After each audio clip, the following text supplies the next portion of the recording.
In this video, we're going to show you some pre-configured key performance indicators in reports and dashboards. Let's check them out. This particular dashboard is for distribution companies.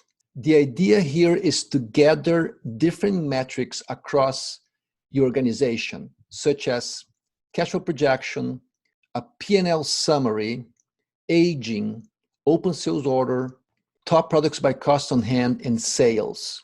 And this dashboard is highly interactive.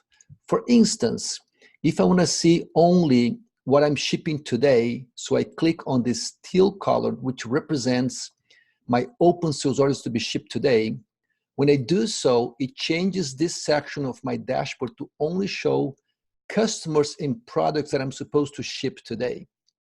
And let's say I want to analyze a little further the top 3 customers by orders to ship today. When I select them, the whole dashboard changes again to show my sales in the prior period for those 3 customers. In this example, only 2 of them, I had sales last month. And I have open receivables for the 3 of them. And I can tell that this customer actually has quite a bit of this yellow receivables, which means it's old receivables. And maybe this shipment is not going to go out of the door because the client is late with some invoices. As a decision maker, I might want to be proactive to try to fix the problem and be sure the orders get out of the door by calling the customer and hopefully figuring out what's holding the payment. Or if I look at my cash flow projection and I see this line, which is the cash flow projection for the next 40 days, and when it crosses my line of credit, that means I'm going to run out of cash. And in this example, I'm going to run out of cash on October 19th. So maybe I want to analyze in more detail what's causing that potential issue. I'm going to click on the cash flow projection line, and the dashboard will go into this other section that gives me a bigger view of what's going on with my cash flow in all the details, payables, receivables on the right side. Now, my problem is on this data point, October the 19th. When I click on it, it will filter all the details on the right to show what's happening on that day. In this example, let's say that I see this vendor that have about $1 million in payables, and I realize that this vendor has not been approved yet, and this was a mistake. So I want to do a what-if scenario and remove this vendor from my cash flow projection.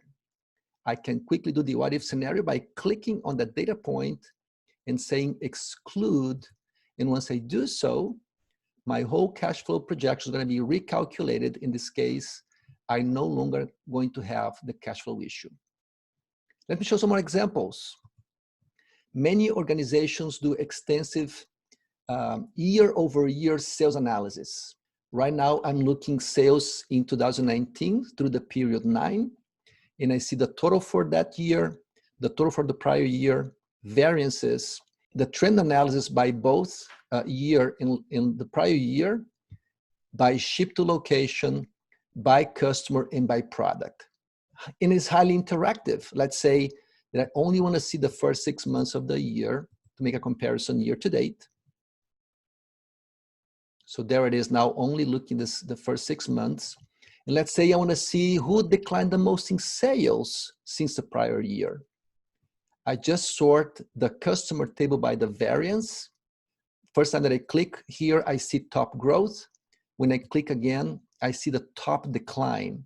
Let's say I want to choose the top 2 customers by decline, which is huge. And when I do that, it will filter the whole dashboard to show only for those 2 customers my totals, trend analysis, ship to, and products being sold. And maybe I want to see what products are driving the biggest decline. I can sort also the bottom section and just make the biggest decline. And these are the products driving the major decline.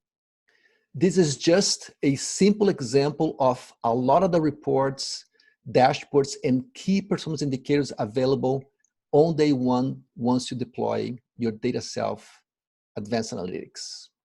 Please watch the next video to learn more.